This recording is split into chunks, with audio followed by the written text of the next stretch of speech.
Philadelphia's draft night plans are starting to surface, and it sounds like Howie has a sight set on two very interesting prospects, but getting them will take some creativity, which a new report just confirmed possibly is in the works. Plus, the latest Eagle cap numbers just dropped, and the spending power, it's definitely still there, and ESPN at least thinks the Bird should put it to good use on a certain player. I'm Thomas Mott, this is the Thomas Mott Show.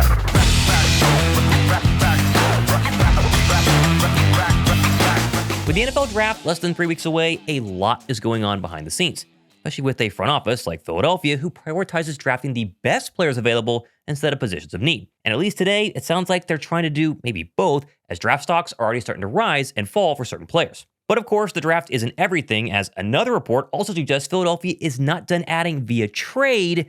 This is very interesting. There's a lot going on today. First, though, I actually have a completely ridiculous, unnecessary ask right now, but my wife said not to do this, but here we go. The Masters tournament in Augusta, Georgia, it's later on this week. I've been trying to go for years. If one of you, 100,000 plus subscribers, happens to have an extra ticket you're not going to use, I'd love to go. Just send me an email down below. I know this is ridiculous, but I'll put my email down below. If you happen to, send me an email. That'd be awesome. It is my 30th birthday today. Maybe a little 30th birthday gift.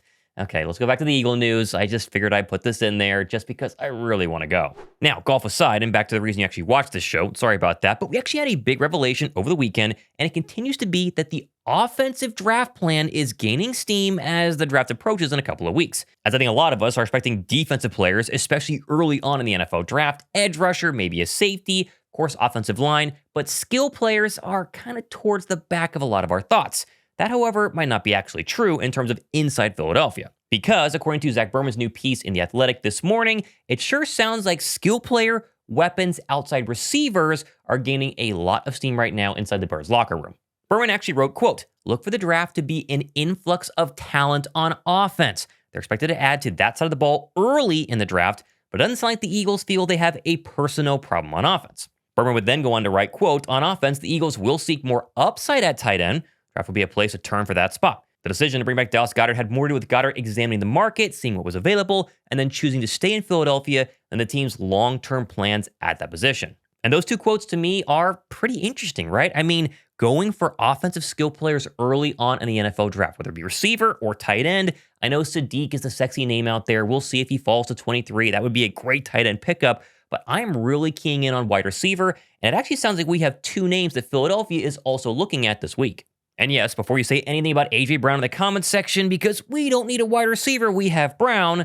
I know, first off, I hope you're right, because I want him to obviously stay in Philadelphia. But between Berman's report and now Tony Pauline, we'll get to that, it sure sounds like they're taking a receiver to replace A.J. Brown if he is traded post-June 1st.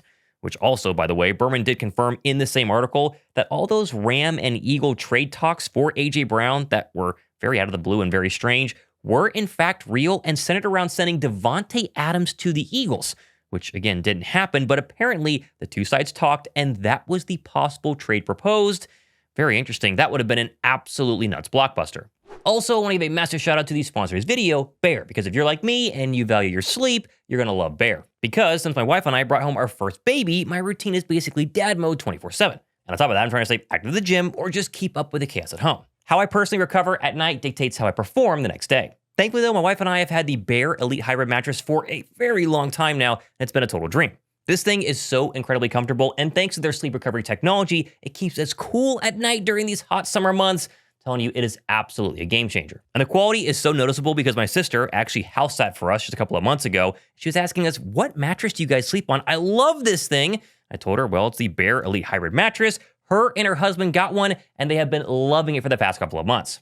And all this is because Bear makes premium fiberglass-free mattresses. And they make the whole process incredibly easy, like it ships completely free right to your door, and they even offer a 120-night sleep trial so you can test it out risk-free plus a limited lifetime warranty. But don't just take my word for it or my sister's word for it, because in a recent survey of over 300 customers, 82% reported a noticeable improvement in their sleep quality after switching to Bear. And easily, the best part is, right now, if you visit bearmattress.com/Thomas Mott, use my promo code Thomas Mott as well, you'll get 40% off your Bear mattress. I'm double checking that right now. It is 40% off your Bear mattress. Go down below. All linked down there. Try Bear mattress. I love it. My wife loves it. My sister loves it. My brother-in-law loves it. I think you guys will as well. Which obviously this didn't happen, and so Philadelphia has to go to the draft to actually get a receiver. And as I mentioned, Tony Pauline, he wrote in his latest draft article over the weekend that Philadelphia is very interested in Georgia State wide receiver Ted Hurst, saying, quote, "The The consensus right now is that Hurst lands in the third round, yet is getting consideration in the late part of the second frame by the Philadelphia Eagles, end quote. Manny DeBona also adding that prior to the 2022 NFL draft, Pauline, same reporter here, also said the Eagles weren't going to let Cam Jurgens get past them at 51, and what do you know? He was correct. Now, Hurst, if you didn't watch any Georgia State games last year, I don't blame you, he fits the big body mold coming in at 6'4" and 206 pounds. Yet despite that crazy frame, he ran a 4.42, I double-checked that at the NFL Combine, and nearly posted a 37-inch vertical leap. And yes, at that size, at that speed, we are seriously talking about an A.J. Brown replacement. He's in the A.J. Brown mold. In terms of production, Hurst also had 15 touchdowns the past 2 seasons, incredible hands, really, really great ability to run a full NFL route tree, and I think is clearly the name to keep an eye on for the Birds. And again, I'm not the only one here on day 2 of the NFL draft. The other name to keep an eye on, and this really popped up over the weekend, is Arizona State wide receiver Jordyn Tyson, who you've probably heard because he's widely considered maybe the best wide receiver in this class, at least top 3 behind Carnell Tate. But now it's likely he could fall to the end of round 1 or even early round 2. For Philadelphia, this could be an absolute steal. As a report over the weekend said that a lingering hamstring injury and lack of pre-draft workouts is causing him to slide to the back half of the first round. Now, Tyson is a true vertical burner. I mean, elite speed, elite ball tracking, and extremely versatile, playing both inside and outside. The problem here is not just the latest hamstring injury, but total knee reconstruction in 2022, a collarbone issue in 2024, and then now this one. I think he's going to fall. He is extremely talented. The question is how far. If I'm Philadelphia, the beginning part of round 2 is going to be very interesting to trade up and maybe go get a guy that you absolutely love. Obviously, you could take wide receiver at 23. Maybe they do. I talked about that in a previous video. But let's say they go offensive line or safety. I think safety makes a lot of sense at 23. They could then take all their bevy of 3rd round, 4th round, 5th round draft picks and move up in round 2 and take, one of the best wide receivers available or another player like a tight end that they love early in that 2nd round. And they could also use Tanner McKee to improve that 2nd round draft position and move up. And not just me saying that, Berman also echoed that earlier from the exact same article where he said the signing of Andy Dalton has made Tanner McKee very available, saying, quote, "There's little financial burden to keep both McKee and Dalton. I'd argue that it doesn't make sense to have a 38-year-old Dalton as the 3rd quarterback. I still think the Philadelphia Eagles could flip McKee for a future pick. The quarterback chairs are quickly filling up." And I, of course, totally agree here. Trading Tanner McKee on draft night, next couple of weeks, it makes a lot of sense. I would look at, again, the top of the 2nd round, those quarterback-needy teams. Maybe you take your 2nd round draft pick plus Tanner McKee, move up to the end of the 1st round, the top of the 2nd round, give a team that needs a quarterback that they like. I don't know. I do think they trade Tanner McKee. Berman agrees. I think it makes a lot of sense. Which, by the way, speaking of Eagles trading away quarterbacks, happy 16-year anniversary. This is crazy. To the Donovan McNabb trade to the Washington Commanders for, forgot how good the haul was, pick 37 overall, plus a future 3rd and 4th rounder the following year. Again, 16 years ago, worked out great for the Birds. Crazy how time flies. Now, moving on, and speaking of time flying, we are getting very close to the off-season training program dates that were announced over the weekend, and there are some very interesting dates to go ahead and keep an eye on. Philadelphia confirms 6 OTA practices, May 26th, 27th, and 29th, along with June 1, June 2, and 4, plus 2 mandatory minicamp practices at, obviously, the NovaCare Complex or Jefferson Complex on June 9th and 10th.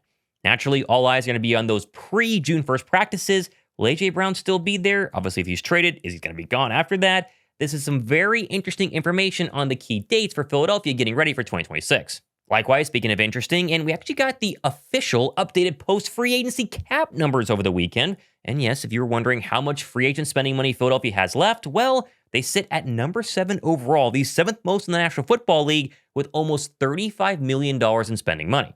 And we talked about this. They could use that money to extend Jalen Carter right now. They could use that money and just roll it over to the 2027 offseason. Or if ESPN gets their way, they would use that money to trade for Maxx Crosby. As the worldwide leader proposed a trade over the weekend with Philadelphia sending 23 overall, a 2027 3rd rounder, and Nolan Smith to the Raiders for the star edge rusher. And while obviously ESPN suggesting a trade, it means basically nothing. Berman, going back to that same article, did note that, quote, Roseman made clear the Eagles aren't finished. Ebiketie and Joe Tryon are dart throws behind Hunt and Nolan Smith, and the Eagles will look for more help there. And while I do think this obviously is speculation, do they want Maxx Crosby? Do they not? Will another team trade for him?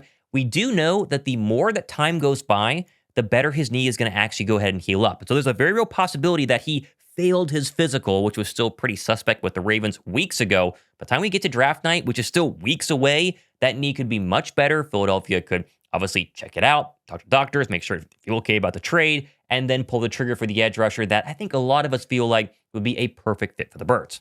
Still, though, Crosby is very much a speculative trade. We don't know if Philadelphia is going to make that move. What I'm keeping an eye on, though, the next couple of days and weeks is, are there any rumors about trading up or trading down? We're about at the point where a couple of weeks after the NFL draft, you're going to get the rumors of Philadelphia loves this guy, and they would trade up to go ahead and get him. We haven't gotten those exact player names yet, but they will start to leak. A lot more top 30 visits as well. I'm going to cover it all here on the channel. Be sure to go ahead and subscribe. I cannot wait for the NFL draft. It's going to be an absolute blast. And, of course, I cannot wait for the Masters this weekend, as I said earlier. So if anyone has an extra ticket, again, I'm embarrassed to say this, but subtle plug, let me know down below. I would love to go and hang out with you. If you have a ticket, I'll hang out with you and walk around the grounds. I'm Thomas Mott, hanging out here on a Monday.